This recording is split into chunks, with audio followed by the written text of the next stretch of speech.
back, everyone, to Know Your Bible, and I'm Reverend Birgit Gaudreau, and today we're going to study Genesis chapter 44, part 1. This chapter is all about the process of forgiveness. It says in the Bible that we should forgive one another. And here, Joseph is orchestrating the process of forgiveness with his brothers. We should also remember that Joseph hears from God, and he is doing God's instructions. And when he is orchestrating these situations with his brothers, it is God's will that they confess their sins and that there will become reconciliation. So we're going to read the first few verses, and there we see that Joseph is working this through. He's working through reconciliation and forgiveness on his side. So last week we left off with the celebration in Joseph's house, and everyone was put in order from the oldest to the youngest at the dinner table, and they celebrated. And so now we're going to continue. Let us continue to read in Genesis chapter 44. Let's read together the first verse. And he commanded the steward of his house, saying, Fill the man's sack with food as much as they can carry, and put each man's money in the mouth of a sack. Also put my cup, the silver cup, in the mouth of the sack of the youngest, and his grain money. So he did according to the word that Joseph had spoken. As soon as the morning dawned, the men were sent away, and they and their donkeys. When they had gone out of the city and were not yet far off, Joseph said to his steward, Get up, follow the men, and when you overtake them, say to them, Why have you repaid evil for good? So we see here that Joseph is orchestrating a situation. So let's try to understand why Joseph is doing this. Joseph's brothers rejected the revelation from God back then when Joseph had his dreams. They have no idea what suffering they put their brother through.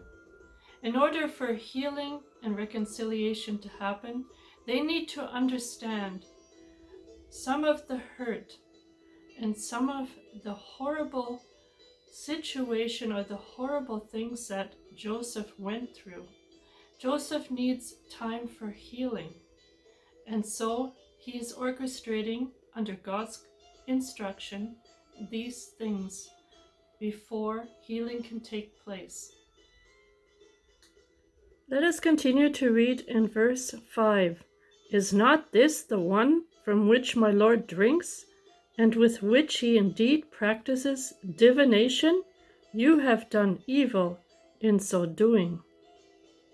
Now, everyone, in the land of Egypt, divination, witchcraft, sorcery was practiced, and the great leader, Seveneth-Peneh, which was Joseph, they thought was an Egyptian that also practices divination. At least this is what the servant made them believe. We are going to together continue to read in verse 6. So he overtook them, and he spoke to them these same words. And they said to him, Why does my Lord say these words? Far be it from us that your servant should do such a thing. Look, we brought back to you from the land of Canaan the money which we found in the mouth of our sacks. How then could we steal silver or gold from your Lord's house? So now the brothers are being falsely accused, and they are afraid of being punished, and they are feeling some of the fear and understanding a little about what they put their brother through. Before we read verse 9, I just want to remind everyone that here Judah is taking the forefront. He's being the speaker of the family, and he's also the chosen one that will come out of him, the tribe of Judah, and later on the Messiah. So here he is speaking in verse 9. With whomever of your servants it is found, let him die, and we also will be my Lord's slaves. Okay, here Judah was very confident that no one had money or the cup. So let's see what happens. So here's the reply in verse 10. And he said, now also let it be according to your words. He with whom it is found shall be my slave, and you shall be blameless. So let's see what happens. Verse 11, then each man speedily let down his sack to the ground, and each opened his sack. And so he searched. He began with the oldest and left off with the youngest, and the cup was found in Benjamin's sack. Oh no, they must have been terrified, afraid, and they knew that they cannot let their brother die and go back to their father and say, we have lost Benjamin. So let us think for a minute. Till now, they have lied to their father, sinned against Joseph. They have never confessed their sin. In fact, till now, they wanted to forget the whole thing and never want to be remembered about it. The brothers had received the covenant from their father Jacob, but they were not walking in faith towards the Lord, and they were not obeying God's words. Verse 13, and they tore their clothes, and each man loaded his donkey and returned to the city.